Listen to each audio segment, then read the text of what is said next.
좋습니다. 이제 저희 시간이 다가왔군요. 저의 사연은 아, 박력. 레스토랑 살인 사건.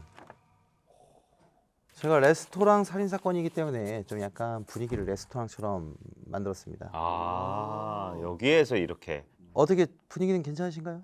디테일이 살아있네요. 빵 냄새 계속 나가지고 제가 빵돌인데 지금 돌아버릴 것 같습니다. 이제 마지막 녹화니까 먹어도 되지 않나요? 소금빵 진짜 먹고 싶은데. 소금빵 정말 맛있죠. 좋아요. 레스토랑 가보신 적 있으십니까? 가본 적이 있냐고 묻는 거는 네, 가봤죠. 보통 어디를 레스토랑이라고 하죠? 돈가스 파는데요. 경양식. 멋있다. 아니에요. 아니 트는 게 아니라 스프 나오는데. 레스토랑이라고 하면 고급 음식점을 레스토랑이라고 하죠. 돈가스집 아닌가? 저는 레스토랑을 가본 적이 없어요. 응? 레스토랑을 가본 적이 없어요. 에이 설마. 진짜요. 드라마에서 나오는 레스토랑 같은 데잖아요. 되게 고급지고 웨이터가 와서 서양식 음식점. 오징어 삼아 뭐 필요하신 거 있으십니까? 뭐 하면서 또 와인 이렇게 싹 돌려가면서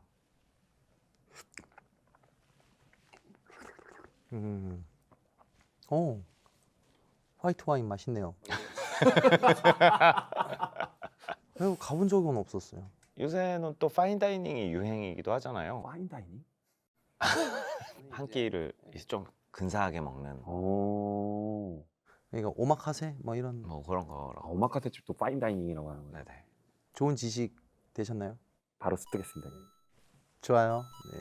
아무튼 다시 레스토랑 만약에 가보셨다면은 뭐 기억나는 사람이 있을까요? 같이 갔던? 아 사람 뭐 사실 뭐 가족들이랑 같이 가는 경우가 제일 많죠. 해외를 나가다 보면 아무래도 서양식 백반집인 거잖아 레스토랑. 뭐 서양식 백반이요? 네. 진짜요?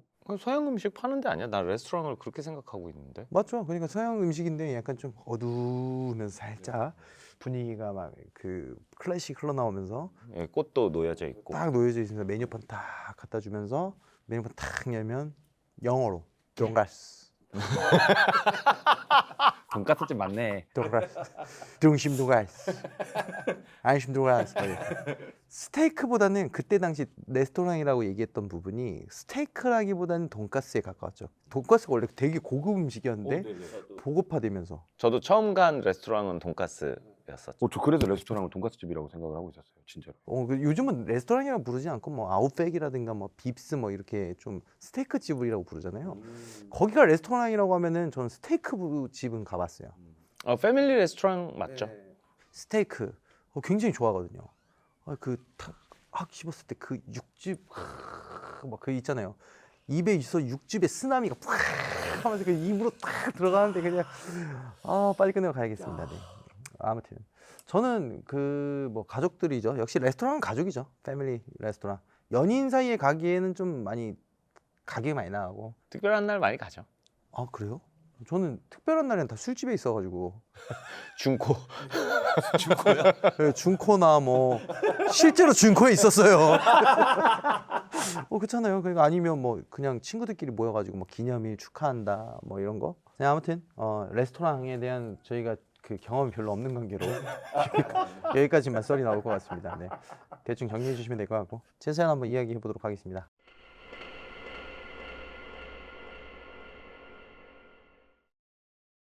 자, 오늘 제가 소개해드릴 사연은 레스토랑 살인 사건입니다.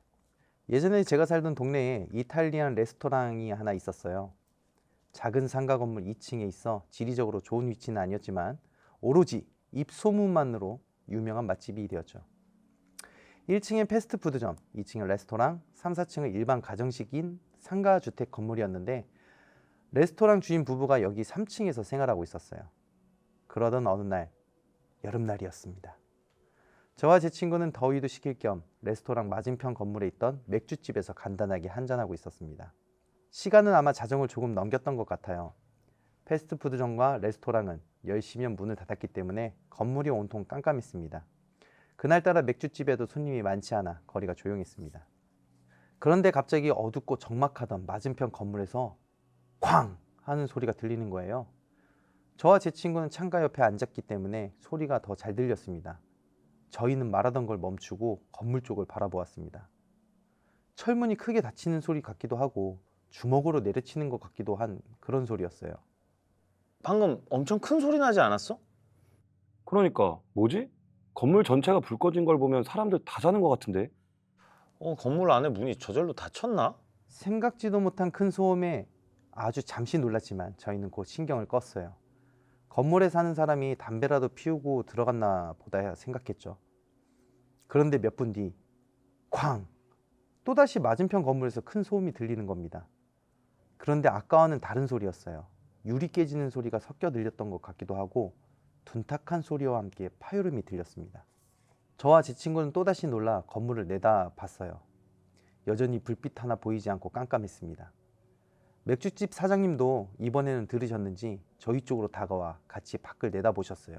아, 이게 다 무슨 소리야?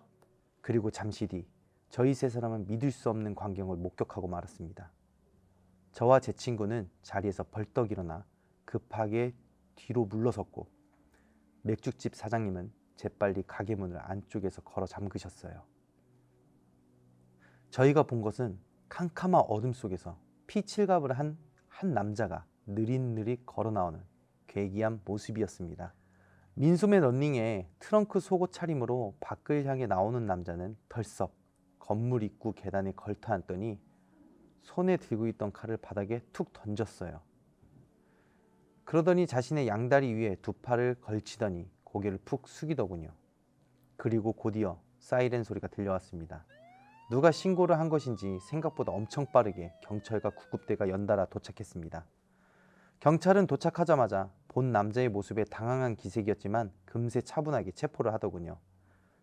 남자는 멍한 상태로 경찰이 이끄는 대로 몸을 움직였습니다. 그리고 한참 뒤 구급대원의 들것에 누군가 실려 나왔습니다. 예상했던 대로 사망한 상태라 다 가려져 있었지만 저와 제 친구는 짐작할 수 있었어요. 범인의 아내라는 것을. 그 피칠갑 범인은 레스토랑 사장이었습니다. 저도 자주 가던 식당이라 얼굴을 잘 알고 있었어요. 그렇게 저와 제 친구는 여름날 밤 우연히 살인사건을 보고 말았습니다. 이런 일이 정말 내 주위에 일어날 수 있구나 하는 생각이 드니 어찌나 소름이 돋던지.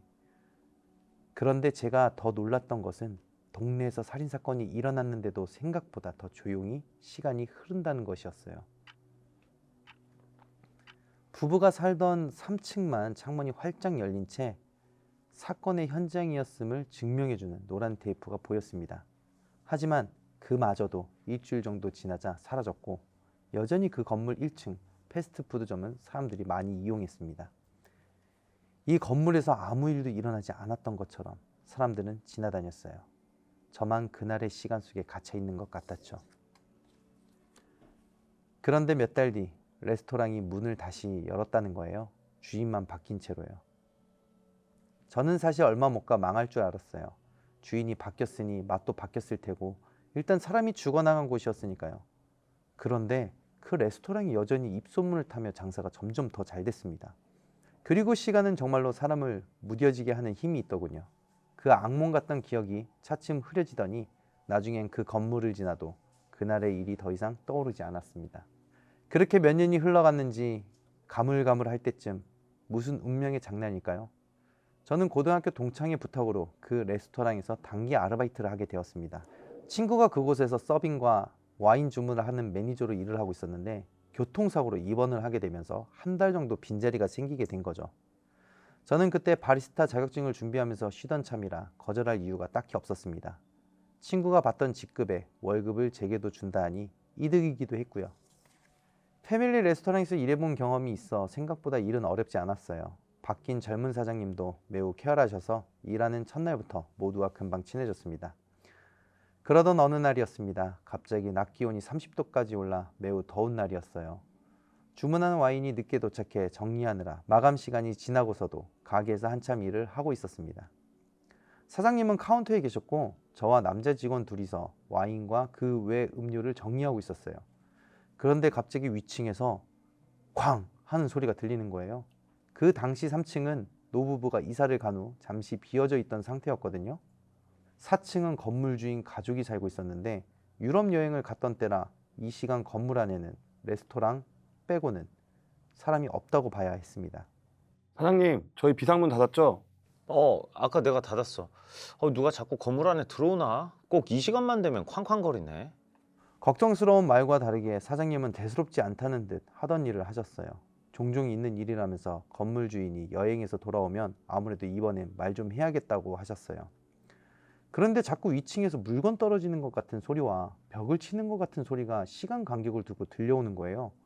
이상하다는 느낌이 계속 들어 도무지 일에 집중할 수가 없었습니다.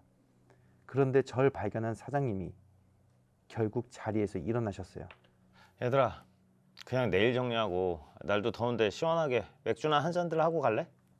사장님이 냉장고에서 시원한 병맥주를 꺼내오시는 모습에 저희는 냉큼 하던 일을 손에서 놓고 카운터 옆 테이블에 자리를 잡고 앉았습니다. 차라리 한 잔 마시고 집에 들어가 바로 잠들고 싶은 그런 날이었습니다.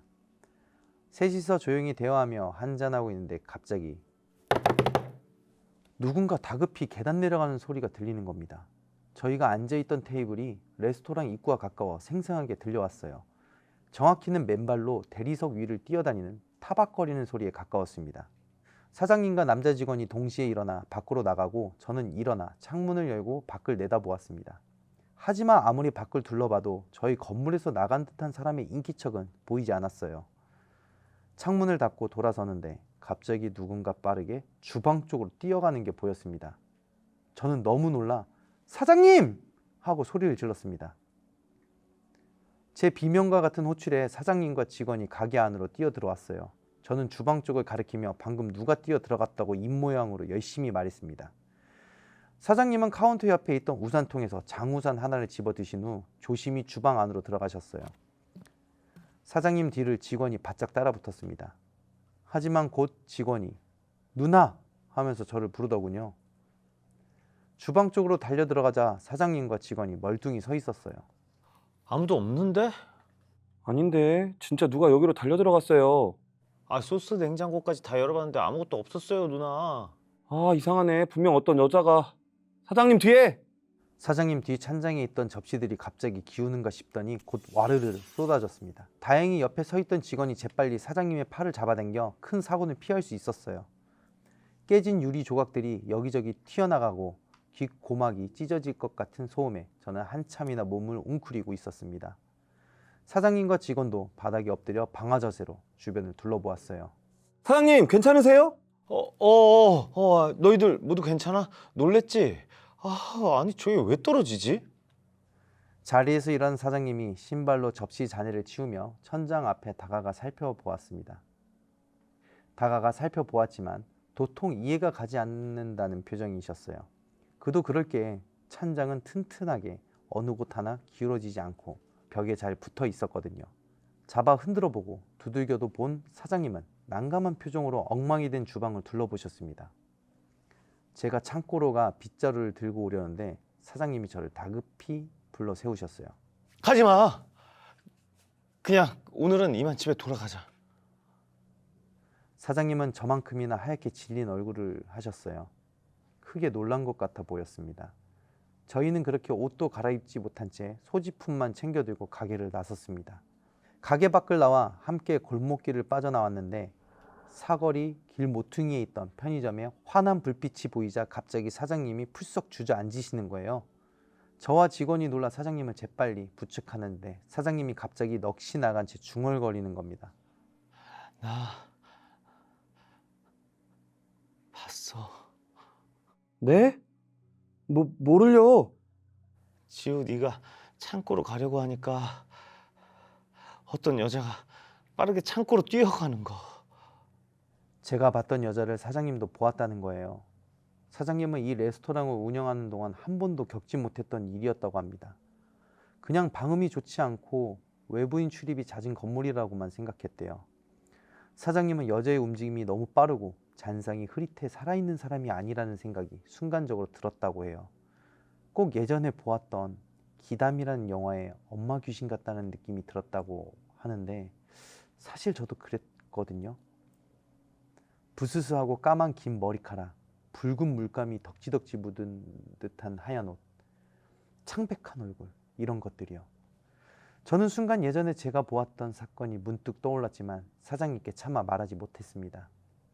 너무 놀라신 것 같아 보였는데 제가 거기다 확실하지도 않은 걸 얘기해서 더 걱정을 끼쳐드리고 싶진 않았거든요. 다음날 아침 사장님께 문자가 왔어요. 그냥 오늘 하루 더 가게를 쉬기로 하셨다고 하셔서 저는 그저 알겠다고만 답하였습니다. 가게가 집에서 가까우니 오후에 한번 둘러봐야겠다는 생각은 했지만요. 느지막하게 집을 나섰습니다. 참혹한 살인 현장을 함께 목격했던 그 친구와 만나기로 했거든요. 그 전에 가게에 들러볼 생각이었죠. 상가 입구 유리문에 개인 사정으로 오늘 쉽니다 라고 적힌 종이가 붙어 있었습니다. 사장님이 붙여두신 듯 했죠. 어질러진 가게 안을 치우고 싶었지만 혼자선 도저히 들어가질 못하겠더라고요. 저는 그냥 가게 문이 제대로 닫혔는지만 확인하고 친구를 만나러 약속 장소로 향했습니다. 그리고 친구에게 바로 어제 겪었던 일이라며 털어놓았죠. 친구는 세상에 귀신이 어딨냐며 원하면 같이 가서 청소하는 걸 도와주겠다고 했어요. 사실 딱히 제가 해야 할 일은 아니었지만 어차피 내일 다 함께 해야 할 일이라면 깨진 유리만이라도 치워두고 오는 게 좋겠다는 생각이 들었습니다. 와인과 음료 정리도 아직 제대로 하지 못해서 일이 많이 쌓여 있었거든요. 친구와 이른 저녁을 먹고 바로 가게로 향했습니다. 1층 패스트푸드점에 사람들이 북적거리고 있어 무섭지 않다 느껴졌습니다. 하지만 곧 레스토랑 도어록을 해체하고 안으로 들어서자마자 생각이 바뀌었습니다. 어둑어둑 불 꺼진 레스토랑 안은 어쩐지 스산하고 한기가 돌았습니다. 분명히 더운 날이었는데도요. 카운터 옆 테이블엔 저희가 먹다만 병맥주가 그냥 그대로 있었어요. 저는 우선 그것부터 들고 주방 쪽으로 갔습니다. 친구는 제게 창고 위치를 듣고 청소 도구를 가지러 갔어요. 주방 불을 켜니 그날의 흔적이 고스란히 남아 있었습니다. 저는 우선 발로 잔해를 헤치고 가 병에 남아있던 술을 버리고 맥주 박스에 빈 병을 정리하고 있었어요. 그런데 갑자기 누군가 달리는 소리가 저 멀리서 또 들려오는 겁니다. 그날 밤에 들었던 그 맨발 소리가. 제가 그 발소리에 놀라 돌아보기도 전에 지우야! 친구의 비명 같은 외침이 울렸어요. 그리고 전 강한 힘에 끌어당겨져 바닥에 내동댕이 쳐졌습니다. 그리고 제가 서 있던 그 자리는 쌓여있던 맥주 박스가 쓰러지며 깨진 술병들과 박스가 나뒹굴고 있었습니다. 그 난장판을 보는 순간 전 정말 심장이 멎는 줄 알았어요. 그러더니 갑자기 천장에서 이상한 소리가 나더니 팟! 소리와 함께 불이 꺼졌어요. 저는 저를 끌어내 주었던 친구의 손을 붙잡은 채 옴짝달싹 할 수가 없었어요. 깨진 유리 파편 위에 누군가 서 있었기 때문이에요. 정확히는 그 위에 둥 떠 있었다고 해야 하나? 피투성이의 머리카락이 엉망으로 흐트러진 여자의 형체를 보자마자 저와 제 친구는 누가 뭐라 할 것도 없이 동시에 레스토랑 밖을 향해 뛰어나왔습니다. 건물 밖으로 나오자마자 저와 제 친구는 대로변에 그대로 주저앉았어요. 그리고 저희는 말하지 않아도 같은 생각을 했던 것 같아요. 우리가 방금 본 저 여자가 우리가 예전에 목격했던 그 죽은 레스토랑 사장의 부인이라는 것을요. 저는 다음날 이 이야기를 사장님께 해줬고 더 이상 일을 나가는 건 어려울 것 같다고 말씀드렸습니다. 사장님은 같이 겪었던 일 때문인지 저를 이해해 주셨어요. 과거부터의 이야기를 다 전해들은 사장님은 이곳에서 살인사건이 있었던 건 모르셨다는 것 같았어요. 전 주인이 사기에 연루돼 급히 가게를 내놓았다고만 들었대요. 그러더니 곧 사장님은 말해줘서 고맙다며 아는 지인을 통해 제사라도 지내봐야겠다고 하셨습니다. 그리고 다행히 사장님은 몇 년 더 그곳에서 장사를 하시다 더 좋은 위치로 식당을 넓혀가셨습니다. 정말 아이러니한 것은 아직도 그 건물 그 자리에 이탈리안 레스토랑이 여전히 있어요. 손님도 많고요. 그래도 사장님이 계속 그 자리에서 몇 년간 무사히 장사를 할 수 있었던 것은 어느 정도 그분의 영혼이 달래졌다는 것 아닐까요? 하고 저는 생각하고 있습니다. 사장님의 진심 어린 위로가 전해졌던 것 같아요. 하지만 전 그 이후로 건물 안에 발을 들여본 적은 한 번도 없습니다. 사장님 식당도 이전한 이후에야 다녀왔습니다. 생각보다 잔인하고 무서웠던 일이 내 주변에서 벌어지기도 한다는 거, 그리고 생각보다 그런 일들이 많아 뉴스에 다 담지 못한다는 것, 저는 이 일을 너무 크게 깨달았습니다. 모두들 오늘 저녁은 레스토랑 어떠세요? 아, 잘 들었습니다. 자, 이 사연을 들어봤을 때 가장 대표적으로 이제 볼 수 있는 현상이 뭐가 있을까요? 폴터폰 현상이죠. 폴터폰 현상, 폴리스가이스트 현상. 폴리에테롤 현상이라고. 참, 폴터가이스트 현상이 그 이 정도면 너무 센 거 아닌가요? 보통 이 정도 폴터가이스트 현상이라고 하면은 사실 장사를 못 하죠. 그지. 아무리 영업 이후에라고 쳐도 접시 가격에 가게가 망합니다. 요즘 접시 가격도 엄청 비싼데 떨어뜨리면 깨지지 않는 접시 코펠. 좋아요. 네. 아무튼 어? 뭐야? 현상이야? 폴더폰 현상. 폴터가이스트 현상이 원한하고 비례하지는 않습니다, 사실. 예, 그러니까 우리가 글을 쓸 줄 아는 사람을 작가라고 하고, 예를 들어서 요리를 할 줄 아는 사람을 요리사라고 하잖아요. 우리가 뭐 나이를 먹는다고 해서 요리가 더 맛있을까요가 아니라 이거는 좀 귀바귀라서 네, 원한하고 비례하진 않지만 이 폴터가이스트 현상이 있었다는 거는 정말 원한이 강한 거죠. 전 장사가 잘 됐다는 게 좀 신기한데. 원래 좀 그런 속설이 있어요. 사고 난 집에서 장사가 잘 된다, 불난 집에서 장사가 잘 된다, 뭐 이런 거. 좀 그런 게 있는데 음식 솜씨가 좋았던 거 아닐까요? 맛으로 승부하셨구나. 맛으로. 폴터가이스트 현상에 대해서 아세요? 시청자들이 모를 수도 있으니까. 설명해 주시죠. 문 열리고 뭐 침대가 날아오른다거나. 사실 폴터가이스트는 여러분들이 물건이 이렇게 싹싹 움직이는 거를 폴터가이스트 현상 염려하고 좀 비슷한데 그것만 폴터가이스트 현상은 아닙니다.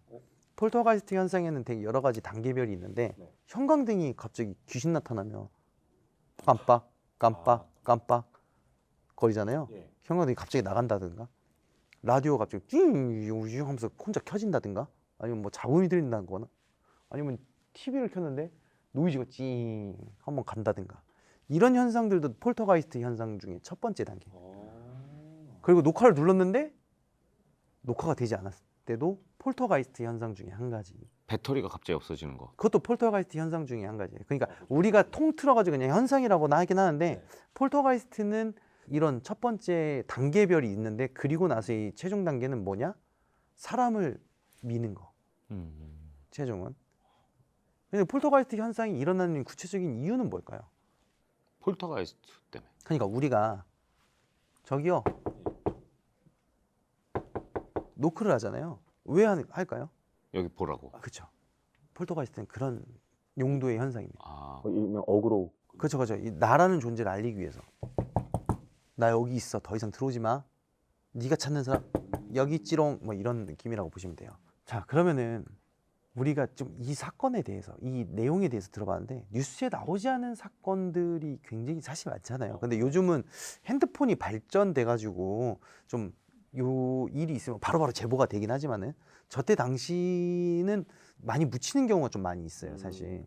뉴스에 나오진 않았지만 주변에서 큰 사건이 일어난 거 저는 있어요. 뭐죠? 저희 집 앞에 어렸을 때 초등학교 때 저희 집이 통닭집을 했었는데 그때 그 통닭집 바로 뒤에 같이 이제 주거와 장사를 같이 했었거든요. 저희 집이 좀 조그마한 공간에서. 근데 새벽에 저희 집에 강도가 든 거예요. 그러니까 엄마 혼자 계셨겠죠. 왜냐면 엄마 혼자하고 저밖에 없었으니까. 근데 거기 마침 손님이 없는 틈을 타서 들어왔던 건데 마침 손님 2명이서 그 저희 가게 뒤쪽 화장실 쪽으로 갔는데 손님이 없다 판단하고 들어온 상태에서 그 손님이 딱 가면서 칼을 들고 있잖아요. 그 사람들이 이제 또 술도 먹었겠다, 동네 아저씨들이. 실랑이를 한 거예요. 근데 이제 그 강도가 저희 그 손님의 왼쪽 손가락을 탁 잘라가지고 피가 쫙 이제 가게에 묻어 있는데 제가 그때 당시 기억하는 게 초등학교 5학년이었거든요. 자고 있었거든요. 그리고 나서 엄마가 놀래서 경찰에 신고했잖아요. 그날 그때 당시 골목길이 되게 많았어요. 골목길 저쪽 반대편 골목길에 살인 사건이 일어난 거예요. 시간대로 봤을 때는 살인을 하고 이쪽 시간이 같은 범인이었던 거예요. 근데 그게 뉴스에 안 나갔다는 거 보면 저희 어머니께서 너는 참 그 난리통에서도 어쩜 한 번을 안 깨냐고 진짜 꿀잠 잤어요. 저는 기억이 없거든요. 어머니가 말씀하시기를 그 살인범이다. 그리고 나서 또 엄마를 죽이려고 들어왔던 것 같다. 근데 때마침 그래도 손님들이 계셔서 때마침 해가지고 손가락만, 새끼 손가락이 아니구나, 손가락만 날아가고 다행히 봉합 수술은 하셨다고 들었는데 되게 감사한 분들이죠, 사실. 네. 살렸어. 그런 거 모든 뉴스가 다 나갈 수 없는 점. 대한민국이 평온한 것 같지만 굉장히 좀 뭐 되게 많은 일들이 벌어지고 있다는 거. 저 슬프고 아픈 사건은 정말 많죠. 네. 그렇습니다. 이렇게 저희가 준비한 사연을 모두 소개해드렸습니다. 오늘 사연에 맞춰서 분위기를 아주 살짝 바꿔봤는데 두 분 오늘 녹화는 좀 어떠셨습니까? 아, 이런 컨셉트. 사연에 맞춘 컨셉트로 여기 스튜디오를 꾸몄잖아요. 아주 좋고 다음 주도 이렇게 꾸며졌으면 좋겠다 이런 생각이 발전하는. 들었습니다. 너무 좋으네요. 근데 이제 저만 이렇게 하는 게 아니라 다 이렇게 되는 게 제 소망입니다. 저도 형님. 우리 뱅진 씨는 이제 곧 있으면 팟캐스트 저희하고 같이 이제 또 진행을 하잖아요. 네. 네, 옷 좀 사시고요. 알겠습니다, 형님. 저희 윤시원의 공포라디오는 여러분들의 사연을 언제나 늘 기다리고 있습니다. 바로 하단 이메일 주소로 여러분들이 겪었던 일들 중 가장 미스터리하거나 가장 무서웠던 얘기를 적어 연락처와 함께 보내주신다면 저희가 연락을 드리도록 하겠습니다. 네, 사연을 저희가 이렇게 대신 읽어드리기도 하지만 매주 토요일 밤 10시에 시청자 여러분들께서 직접 참여하시고 소개하면서 소통하는 자리도 있으니까요. 편한 방식으로 사연을 보내주시면 되겠습니다. 자, 그럼 윤시원의 공포라디오 이쯤에서 마무리하고 다음 주에 또 인사드리도록 하겠습니다. 감사합니다. 고맙습니다. 감사합니다. 다음에 또 만나요. 고맙습니다. 소금빵, 소금빵.